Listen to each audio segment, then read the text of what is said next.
Good afternoon, everybody, and welcome to Midday Muse, a podcast where we have deep discussions about the realities of life that will inspire you as you pursue your purpose.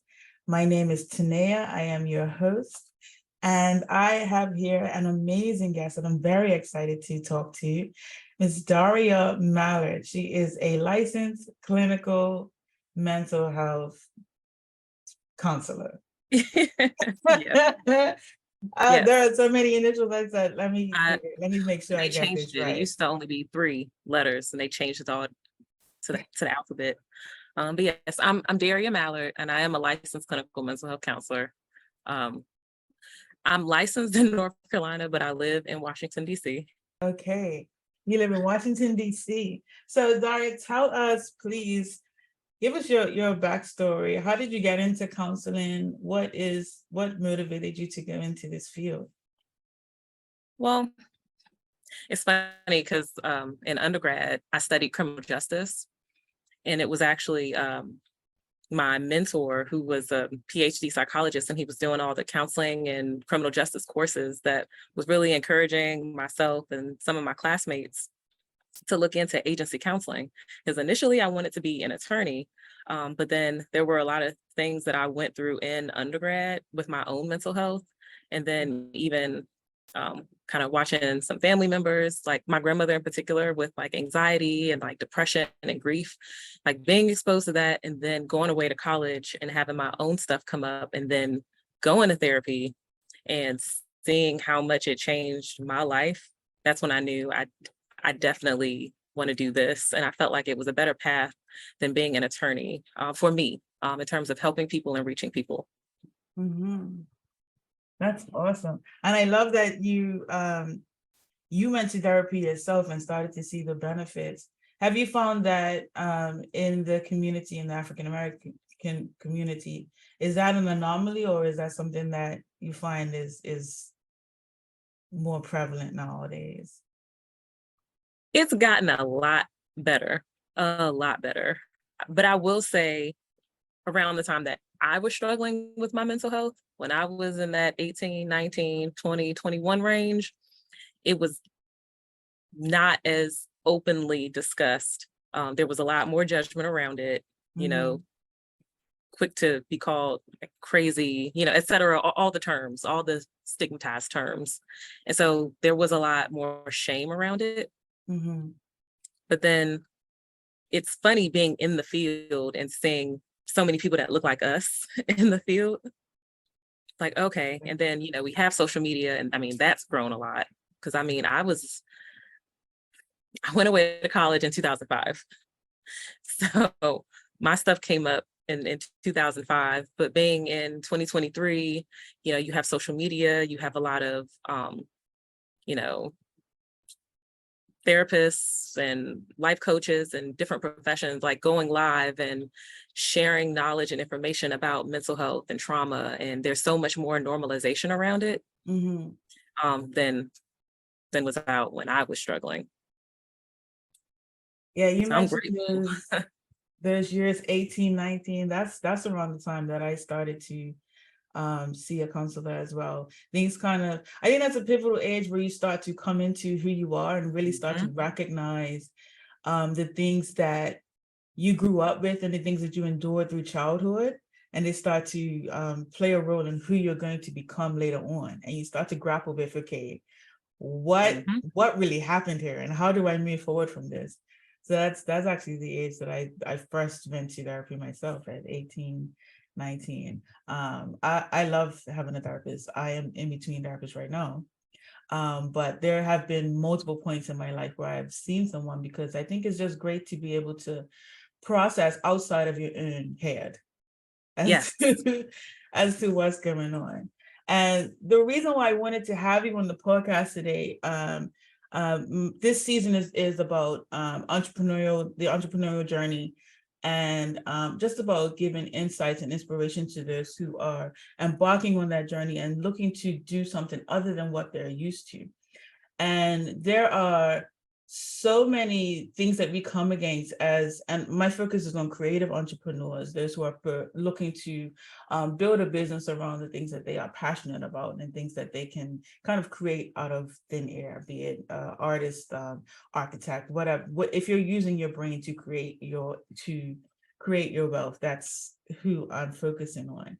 And one thing about being a creative is the internal battle that we can sometimes face, and I'm sure with others as well, but I can speak as a creative, the internal battle that we face as far as imposter syndrome, negative words coming self-talk. from those outside of us, just being different from the environment that we are in, tends to be the status quo for a creative.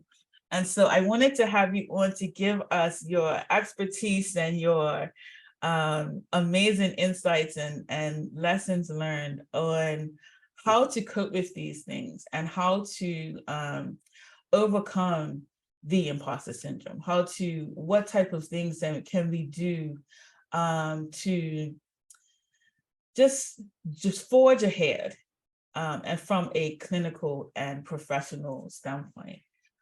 So how can one effectively manage and handle the negative opinions or lack of support from others who don't necessarily believe in what that entrepreneur is doing, or they're looking at the ideas that this creative might have, or they're looking to this creative might be looking to leave their job, or they're putting so much work and effort into what they're doing, and the people around them are just like, you are losing it. What type of tips and tools can you give to someone? Ooh, you just said a mouthful. Like, where to start? How much do you believe in what you're doing? How much do you believe in your purpose and what your mission is? There's always going to be naysayers or people that don't fully understand your vision. It's your vision. How can you, connect with supportive people and have access to the resources that you need to meet your goals? Like, what kind of knowledge are you exposing yourself to? How are you empowering yourself? Like, how are you being supported to get to your goal? Do you have healthy goals? Like, how do you kind of self-evaluate along the way? Because like I said, there's always going to be naysayers. But I do also believe in setting realistic goals for ourselves too, and being clear in what your purpose is. And like, why are you doing what you're doing? And what kind of resources do you need? And like, how can you structure this in a way to be sustainable for yourself? I like that. So you need to really ask yourself, or really purposely put yourself in an environment for positivity while those around you are being negative. What are you? And support. Yeah. Because all feedback might not feel positive, because we do need constructive feedback. We do need accountability. And so that's why you have to trust the company that you're keeping, the supports that you have around you, so that, you can be able to accept feedback and be open to it, because you can trust that the people around you have your best interests at heart, that they understand and support your vision and your mission, your purpose. Mm-hmm.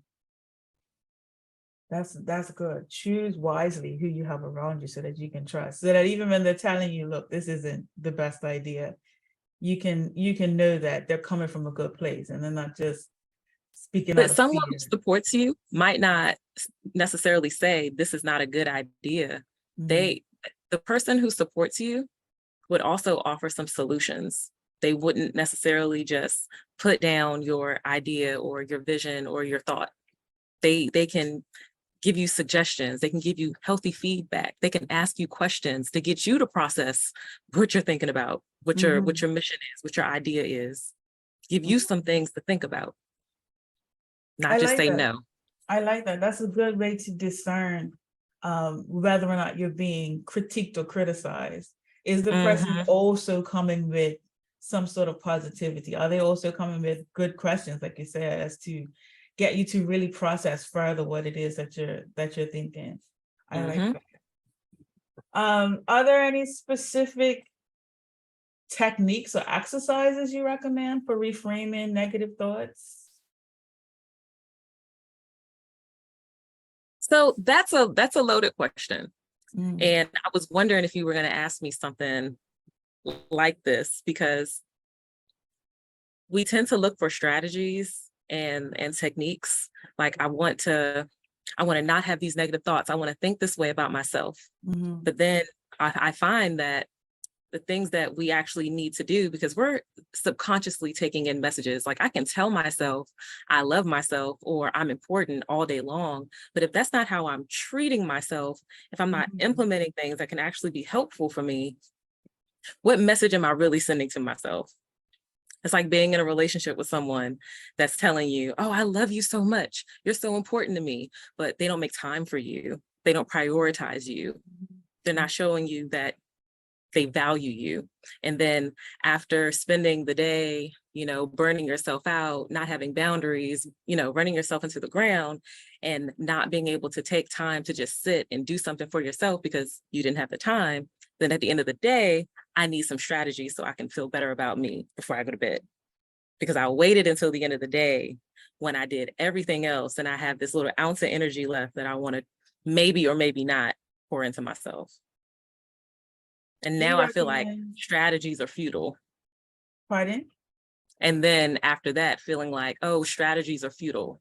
Nothing I'm trying is working. Because you're putting yourself to the absolute last minute instead of making it a part of your everyday modus operandi. So it's not just about what you're telling yourself, it's how you're Mhm. treating yourself. Yeah. Practice prioritizing yourself, doing something for yourself. Acts of self-care, acts of self-love, acts of self-preservation. When you set boundaries, that's an act of self-love. I find that a lot of guilt can come into self-care, Mhm. especially even as a parent or as maybe you have to take care of your mom or there are just so many different demands on you. And I find that guilt can sometimes slip in when it comes to actually stepping away and taking care of yourself. What would you say to someone who's struggling with that guilt around self-care? So that's what therapy is helpful with, because practicing sitting in discomfort, sitting with difficult emotions is definitely the goal. It's easy to say, okay, well, I'm just going to do this thing. I'm going to set boundaries, Mhm. or I'm going to be more assertive. I'm going to do this thing. But then it comes with a level of discomfort. And if you don't have practice or support in practicing sitting in that discomfort, then again, something else that can feel futile. This is not sustainable because I don't know how to sit in discomfort. So Being able having to support, sit. being able to process that. Mhm. Being able to sit in discomfort is vital. Wow. And I will say, so I'm a trauma focused therapist. And I guess I kind of skipped over a bunch of stuff in the beginning. Hey y'all. So I've been licensed since 2015. Hey, y'all. I was like, oh, I forgot something.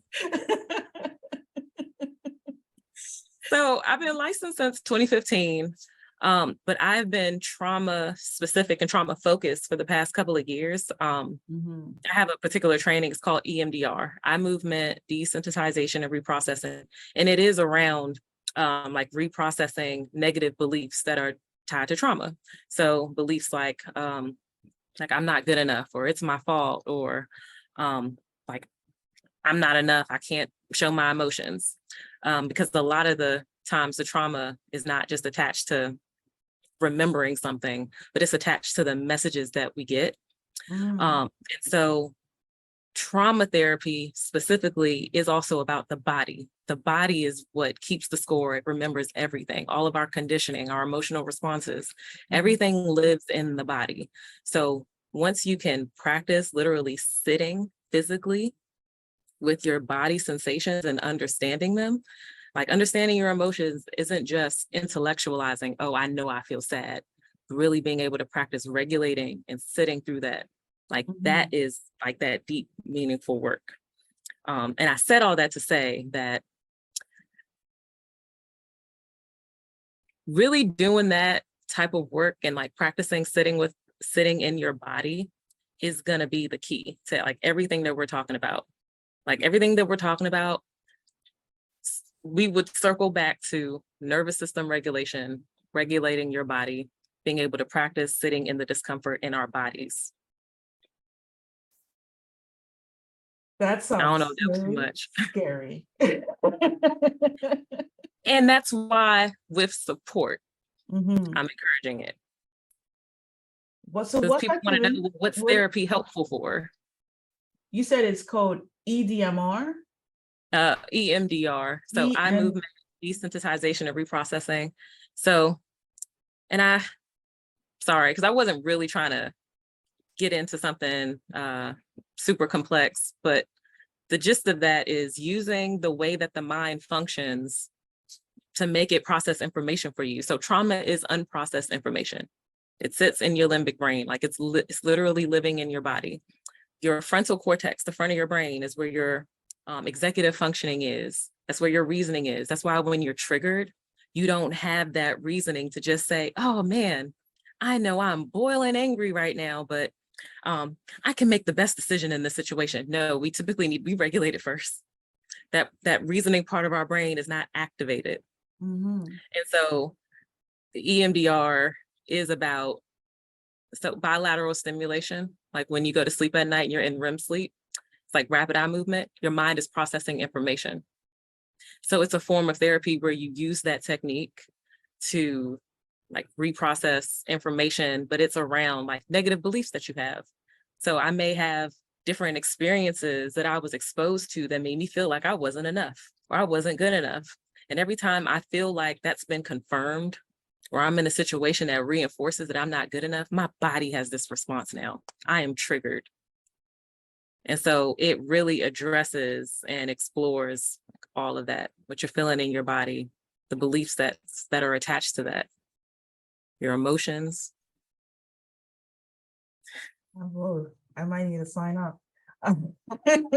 It changed my life. Being trauma focused specifically, it's like a whole new lens.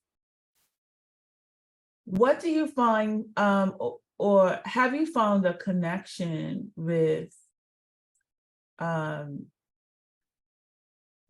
the lack of dealing with the trauma versus the ability to progress in what it is that you're trying to do with your life?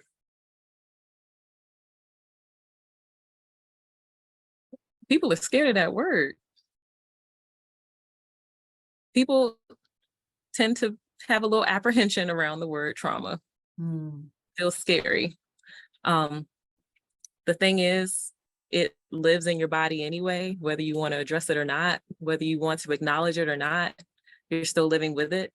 Being disconnected from it because you're pushing it down, you're not truly disconnected from it, you just entrapped it. So, you know, I encourage, like when you were asking me about, oh, how to deal with the negative self-talk, I thoroughly encourage exploring these things because we can have a tendency to self-sabotage. So instead of just trying to give yourself positive affirmations, really exploring where the negative and limiting beliefs are coming from, what they're attached to, how Mhm. you can really heal that so you can not have that tendency to self-sabotage, so you can have self-awareness around your triggers and have the understanding of what you're feeling in real time. We say hindsight is 2020, but being able to have that conscious awareness in real time, that is key. Wow. I know this is not, you said didn't want to be so complicated, so complex, but I feel My like, bad. and especially with this platform, I feel like I just love how we're able to flow wherever things flow. And I feel like there are people that really need to hear what you're saying. Um, Especially when we talk about how it can like you said, people are afraid of it and they don't want to sit in it. And if you don't sit in it, then you end up hindering yourself Mm-hmm. from moving forward. What without so someone who hasn't gotten the opportunity to actually sit with a counselor, a therapist, and go through, Mm-hmm. I'm going to say the acronyms incorrectly again. I want to say EMDR. And that's not the only form of trauma therapy, but yes, EMDR. You don't have to have EMDR to be healed. That's just an avenue. I feel like it seems like if you had a menu of things like, say, steak, salmon, chicken nuggets, and fries, it sounds like the steak of things. It sounds like I like that analogy. It is the steak. It's the steak that doesn't need any A1 sauce. Well seasoned. Mm-hmm.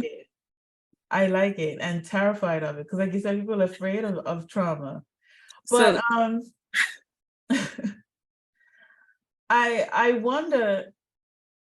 Oh, the question I was asking is, for someone who hasn't had an opportunity yet to go through that professional route, how do you start to sit in the feelings? How do you begin that process? I'm actually glad that you asked that question because you're right. Everyone doesn't have access to a therapist, and we can't be the gatekeepers of healing. I do like that there are a lot of platforms. I know a lot of clinicians and professionals that use their social media platforms. There are a lot of good pages that I've seen where some good content and some good resources are getting put out. There's this one psychologist who has really been my favorite. Her Instagram is called The Holistic Psychologist. Her name's Dr. Nicole LaPera, and she has a book called How to Do the Work. And that's actually been one of the top books that I've been recommending to my clients, because everything that we're talking about, like this trauma work, like that's really what she focuses on. And so she does like TikTok reels, and she's on like Instagram and Facebook. And so she puts out a lot of content, a lot of psychoeducation, and it's really on point. So there are resources out there, because I don't suggest just sitting in something without having some type of knowledge on how to do it. Because typically the apprehension about sitting with emotions is, oh, I'm going to drown in them. They're telling me what to do, but not how to do it. So learning like how to regulate, and honestly, starting with breathing, like moving your body, like engaging in things that you genuinely enjoy, and like being present in the moment. These are things that help regulate your nervous system. So that's a good start for someone who doesn't have any access to any resources. Work on breathing and having a regulated nervous system, but that's still easier said than done without following up and doing reading on, or like I said, you can even scroll social media a lot of times and find some good content on like the how to sit, things that you can do. Like it really is as simple as sometimes going outside and going for a walk. Like there's a reason why seasonal affective disorder exists. When we have that lack of sunlight, we do need fresh air. We do need to move our bodies. We do need rest. It does matter about your nutrition. So not devaluing those things either. So just on a baseline level of like self-care, how can I start to address my mental health? How are you addressing your body? How are you taking care of your body? Do you breathe deeply? Right. Do you notice what you feel in your body? Do you notice when you are calm? One thing I struggled, I will say struggled, because I've definitely with breathing and mindfulness have been able to overcome is anxiety. Just traveling down a rabbit hole of the possibilities. And I found that had taken 5 minutes, I actually used the breathing app to just inhale Mm. on a certain beat, exhale on a certain beat. And just being mindful of the inhales and exhales, it takes you off of what I was freaking out about in the first place. And now I'm focused on breathing. And then in Yes. focusing on breathing, I realized, okay, wait a minute. There's actually not the things that I'm worried about are not actually happening. It hasn't happened. Mhm. So I can definitely attest to just a simple thing as breathing. But what I keep hearing is the intentionality around ensuring that you are on the right track. Even you said earlier about choosing who you are around, choosing what you put, what you listen to, what you Mhm. watch. You must be intentional. It's not haphazard at all. Taking care of yourself. And I like the idea of the education piece of it and searching for things, even if you can't reach out to a licensed therapist, find things that will help you, assist you in this path. And, even as you start to journey into the more complex areas of how to sit with your trauma and things like that, you don't want to do it by yourself. And that's actually been a running theme of these episodes, is that support and not taking these on alone. Yes. And understanding that you have to build a community around you that are going to support you and are going to help take you to that next level. For you personally and your journey, what was the deciding factor that helped you realize, like, how did you come to the realization that you, first of all, you know what, it's time for me to seek outside help? And what was that feeling? It does not necessarily the actual situation, but what was that feeling or realization for you? And I want you to talk about it, because I know that there are people who are going through things and are feeling things, but they keep shying away from getting help. So what were the warning signs for you, or the triggers for you, that said, you know what, it's time? I was thinking, which time? Oh,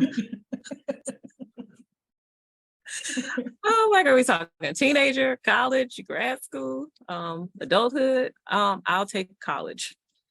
And I'm taking college because that's when I had really experienced a lot of trauma. That was my first time being away from home. I was in college, away from my family. Things were coming up for me that were new for me. And when I was growing up, I was raised in a church, but my youth director, he's actually now a counselor. He wasn't a counselor at the time, but he's a counselor now.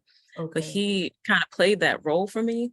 So I was used to having that type of support, even having other like people in mentoring roles in my life growing up. My mom always made sure I had people I could talk to. So it wasn't really a foreign concept for me when I went away to school and I started having issues to go talk to someone. Like my first semester freshman year, I was in the counseling department seeing a counselor. But then when things got more severe, I had that same professor that was in the criminal justice department, that was a psychologist. He actually told me to go get help outside of the school resources. He said, like, this is where I want you to go. You tell them I referred you. This is what I feel like is going on. And I really think you need to like look into this. Like, I've seen you at your best. I've noticed this decline. I mean, at that point, like, we had built a lot of rapport, and he's like, I really need you to follow up with this. And so I did it. And I cared about how my mental health was affecting my relationships. It was affecting my ability to get through school, obviously, since I had a professor telling me I needed to get help. And I didn't want to have to go back home and feel like a failure. because I went all the way to North Carolina from DC, and I'm supposed to be so intelligent and so all these things that, you know, people perceive you as. And how can I go back home? How can I flunk out of school? Mm. How can I face that? I need to get it together. It was I hard. Pardon? It was hard I took a and deep doable breath. because I had support. I took a deep breath because I remember when a time when I was working, actually, it was just after my mom had passed, and I had gone back to work like 2 weeks later, but my manager at the time, she is the one who pointed out that, you know what, you're kind of burning the candles at 2 ends. You really need to stop and take a moment and really figure out, okay, what's going on here. And there was a bit of shock, like, I thought I had it all together. What do you mean? I'm handling this. You can see me. Mhm. So, My mask wore off. yeah, exactly. You know, you think everything's cool. I'll never forget. I was so in my head around trying to keep everything together that Mhm. I forgot to put on my shoes before I ran out. And I drove all the way to take my daughter to nursery barefoot because I didn't put on my shoes. Because I Mhm. was so in my head about trying to keep it together that I couldn't keep it together. You know, so it was definitely a moment where I had to really just accept that it's time for me to get help. You know, That's the word. yeah, that acceptance, right? As Mhm. when it's time to move on, and when it's time to help, to get help. Um, as far as, and I speak about, and you talked about, you know, you have all these hats. You're supposed to be the smart one, and I'm saying to myself, I need to keep it together, and this and that.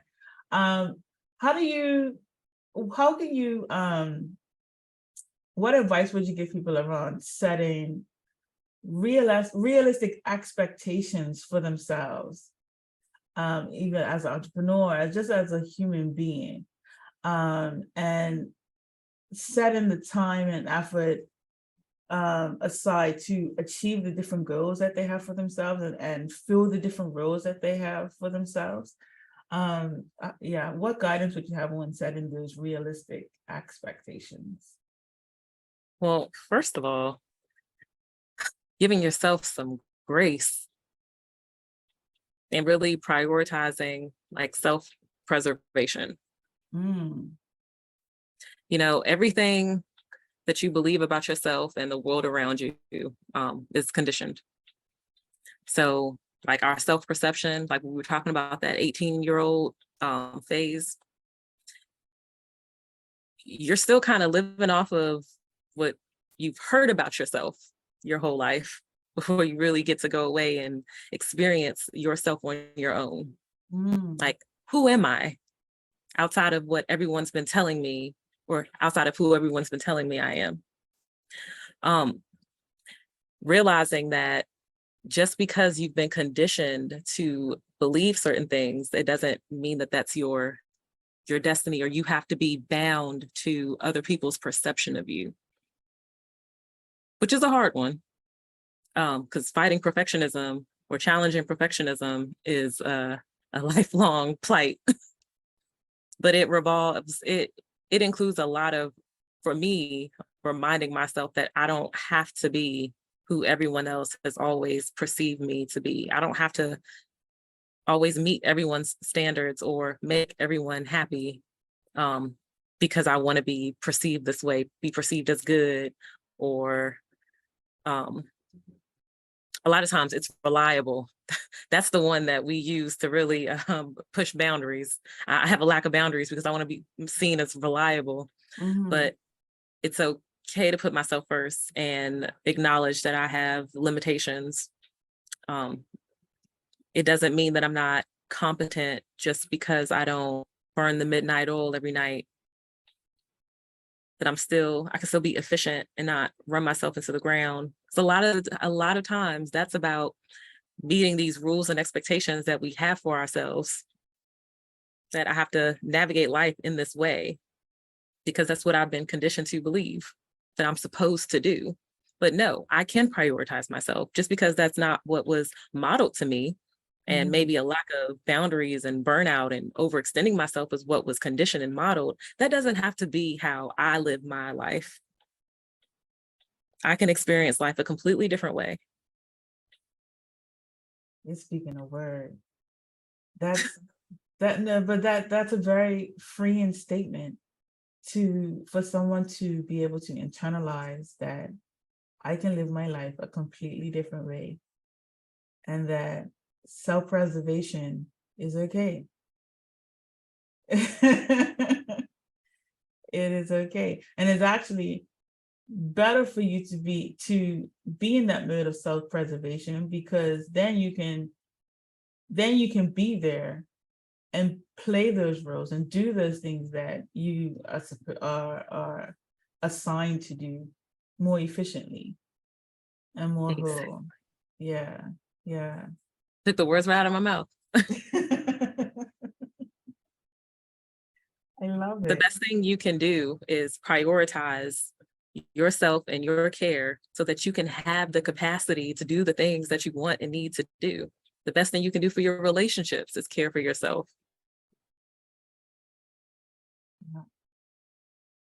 Is there a time where, or how do you make sure that self-care doesn't roll into selfishness, or is that even a thing?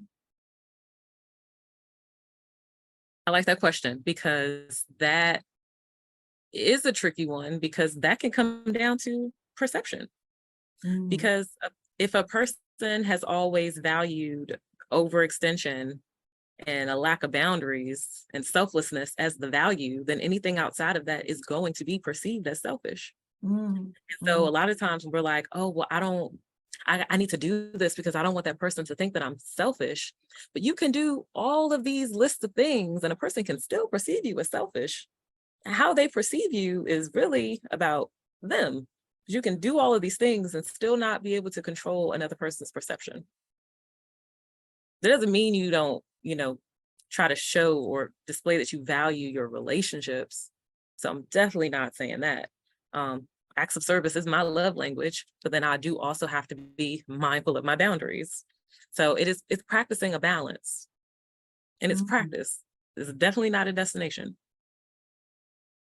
So give yourself grace for figuring it out. Exactly. Yeah. This is beautiful. I'm loving it. Me too. Um, are there any tangible or actionable steps that someone can take to get towards that self-care? Because even in saying it, how do you take that first step? The first step really is, it's meeting yourself where you are. It's accepting.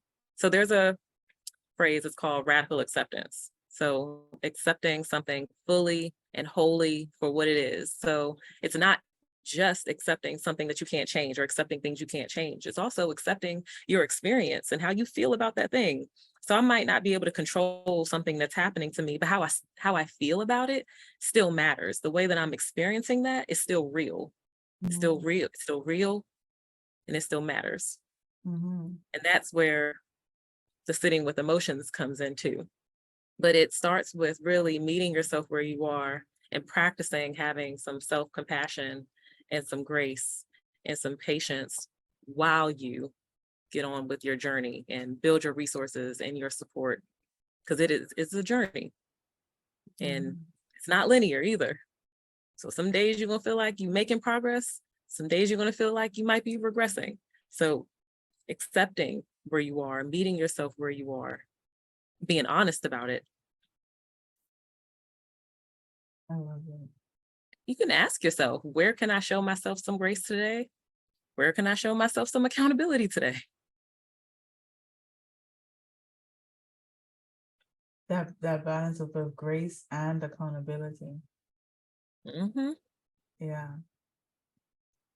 Yeah. I always talk about the 4 agreements, and one of them being always do your best, and how your best is it differs from moment to moment, but it is an internal acknowledgement of what your best is, and it has nothing to do with anyone else's perception of the best, but about you being accepting and okay with what your best is and doing that. Hmm.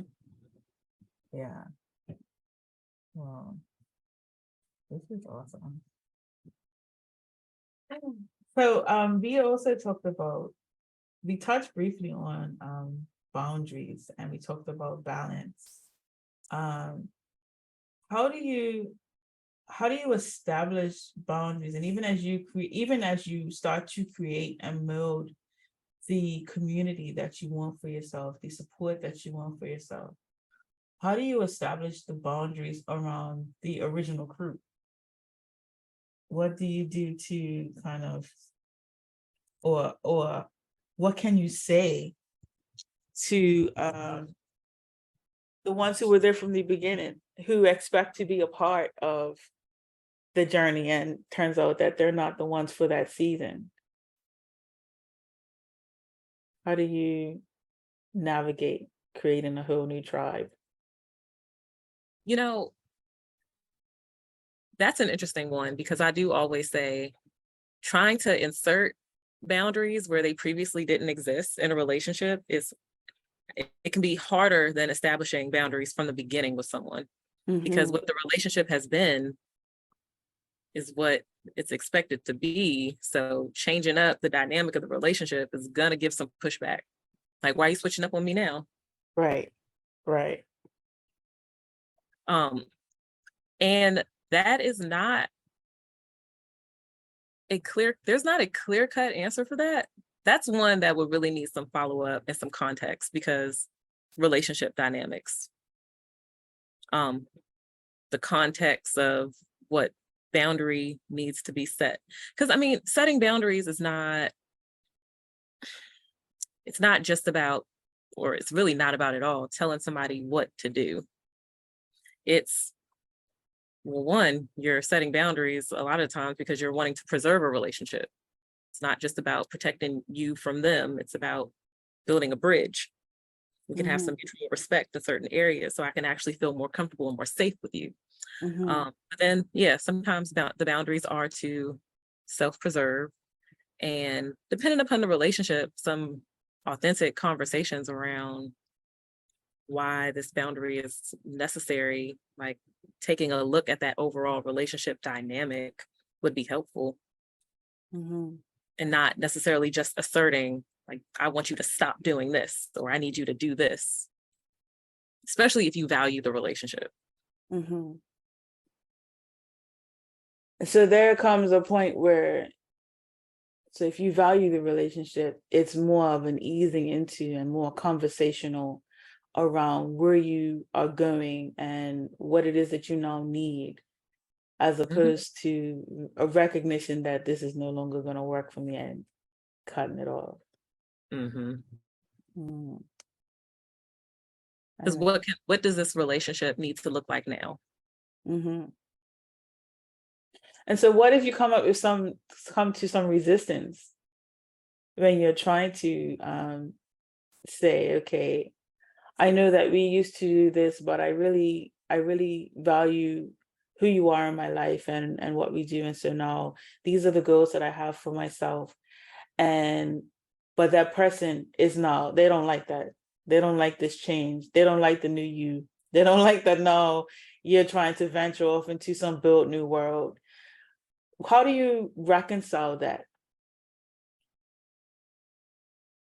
Acceptance, and understanding that with boundary setting and like skill building and all of that, you can do all the things And you could do all the things all the right ways, and you still can't control how another person is going to receive that, how they're going to respond, how they're going to feel, act, think.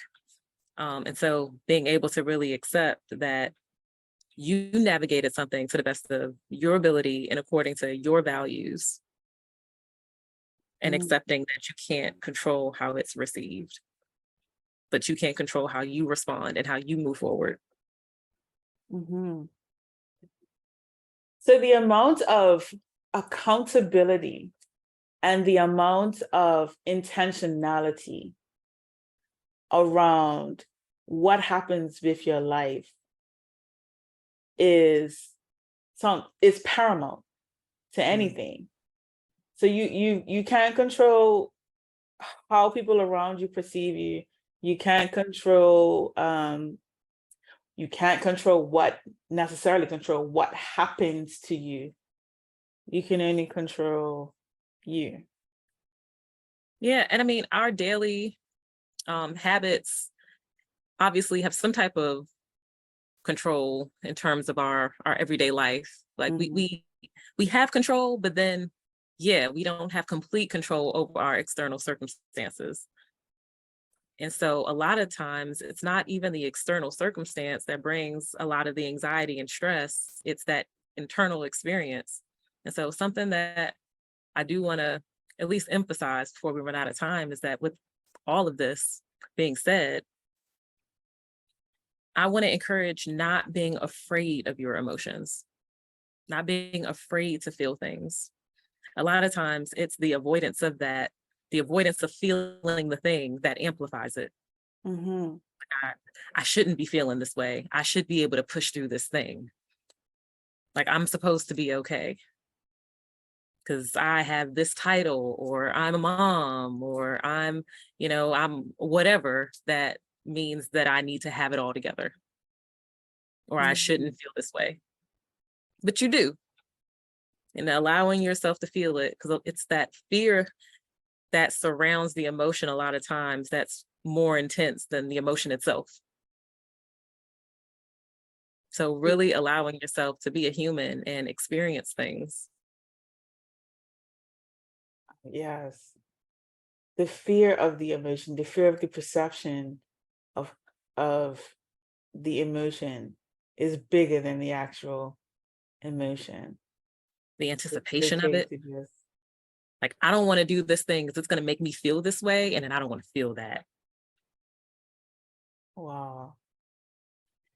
You preaching on her. I just want you to know that.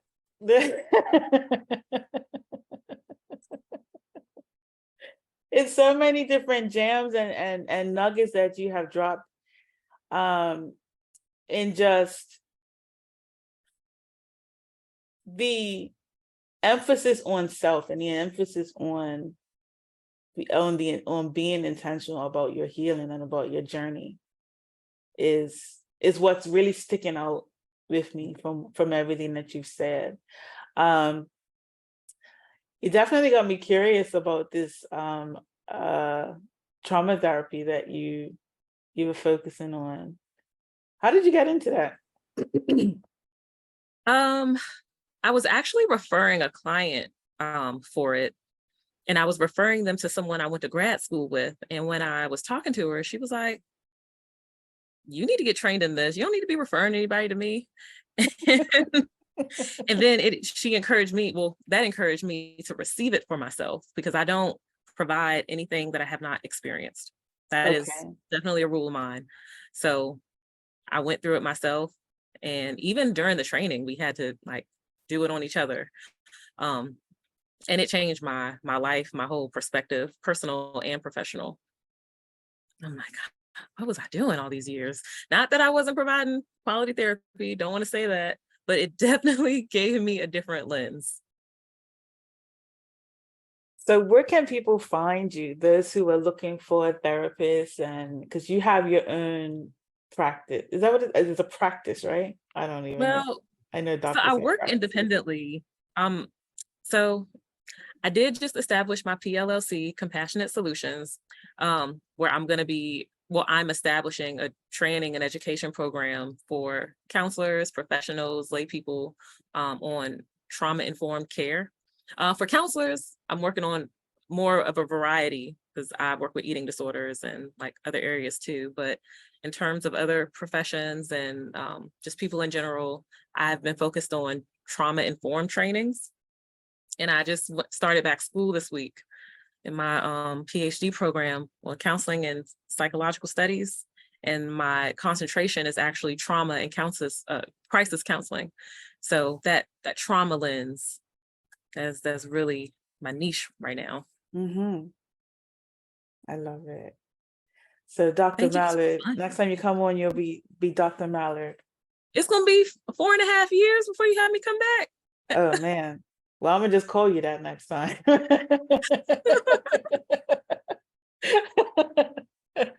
Is that how long it takes? 4.5 years? Oh my God. It's gonna take a while. I don't see this taking any less than 4 years. Mm-hmm. And it'll probably be on the 5-year end dissertation and stuff. And then I'm sure you have plenty of speaking engagements and things like that in between. Yeah, So that's all that is happening. Life is life, and life yeah. is life. And so are you Thank on, where can we find you on social media? How can we get in?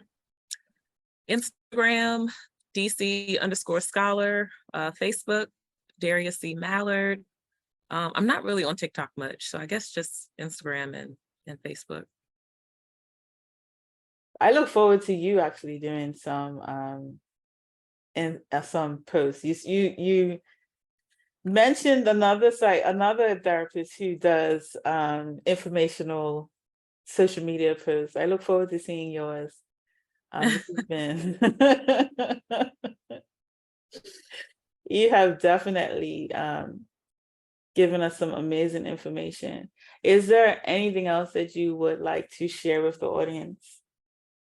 Well, one, thank you for having me. This was really fun. And I thought I would have a little more anxiety because I haven't done just an interview that was really about me in a while. Normally I'm teaching something specific. So this actually made me a little more nervous because I'm thinking, okay, all right, I have to be a little open. Haven't done this in a while. Feels a little scary. People are watching.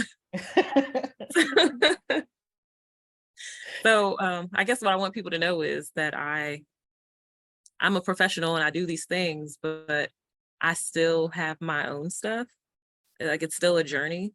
And one of my favorite parts about doing counseling work is knowing that I'm also experiencing my own journey and we're all trying to navigate this human experience. And I have an appreciation for it. Yeah, we're all trying to navigate this human experience. Yeah, it's the truth. And it's very freeing when you look at someone who has it all together to then also understand that, they're going to do things too. Mm-hmm. It's more humanizing, when Yes. you look at people and you're thinking, oh my goodness, if they were going through what I was going through, I'm sure they would handle it a lot better. Meanwhile, they're looking at somebody else thinking, Not even knowing. Not even knowing.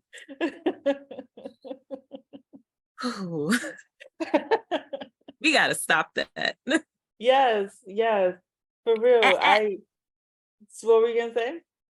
I said, we got to stop that. Yes, immediately, because you never know what the next person is really dealing with, or how they're going to do their path. Yeah, especially with social media, because I don't think I have never in my life, and I never will, I don't think, post a picture of me crying.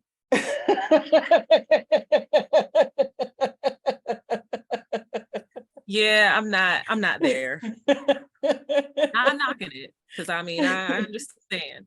But definitely not for me. Those aren't the moments that I am ready to put out there. Exactly. You're gonna see me smiling. Hey, you're gonna see that. You're not gonna see that 2 seconds ago I was just yeah, And I'm not obligated to show that. and that's it too. You're not obligated to show that. And it's something you said a while ago about being transparent and being vulnerable, but not actually spilling your whole guts and your laundry to everybody. That there is a balance, and there is a boundary. I And can't be transparent and not tell you every little detail of what's going on in my mind and heart. My transparency can be in my authenticity. I have friends that can attest that I will be transparent about what I'm not being transparent about. Like, look, there's something going on and I don't really want to talk about it right now. I am going through something. I don't really want to talk about it. That's as transparent as I can get. And yeah, there's vulnerability in that. Or yeah, this is the type of support that I need or don't need. Like, yeah. I'm still being transparent. I like that. I love it. Thank I you. have thoroughly enjoyed this interview. I didn't tell anybody how we know each other. This is my god sister, people. Yes, y'all, this is my goddess. Oh my goodness. When we met, you were 14 and I think I was 19, 20. Yeah, I remember I was 14. I Yeah. remember I was in ninth grade. Yeah, I had decided that I was gonna leave Bermuda and move to DC. And don't ask me why. Don't ask me what I was doing. I just knew that the beautiful beaches was too suffocating. I had to leave.